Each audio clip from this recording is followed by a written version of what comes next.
A collaboration project is working to find pieces to preserve the history of Marquette County's response to the COVID-19 pandemic. Local 3's Rebecca Bartlemay reports on what they're looking for.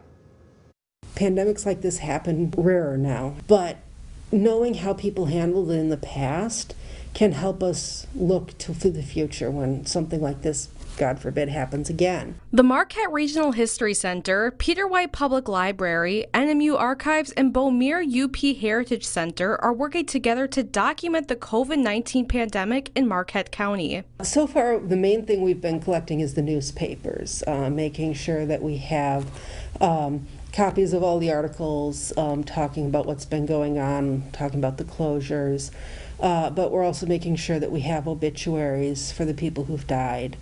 So that we can remember them. Right now, the collaborative effort is working on putting out a website where people can submit digital materials. If you've written your story of what happened to you during the shutdown, you can type that up and submit it digitally, and then it will be available digitally through this website. Just like many moments in history, it's to look back on how it impacted those who live in the county. It affects people differently. Were you a teacher who suddenly or overnight have to start teaching online?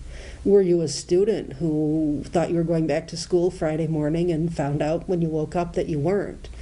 Were you a nurse at the hospital who suddenly had to get ready and prepare a COVID unit? Were you a business? I know some of the restaurants here suddenly shut down and they donated all of their food because nobody was going to be there to eat it. So there's all sorts of different viewpoints that we want to document. Other items that Gruber says would be helpful would be signs if someone went to the shutdown protests in Lansing, pictures of hearts on the windows of homes and businesses, or possibly wedding invitations from people who had to postpone their wedding. If we don't remember the past, we're going to keep repeating it. Reporting in Marquette, Rebecca Bartlemay, Local 3 News.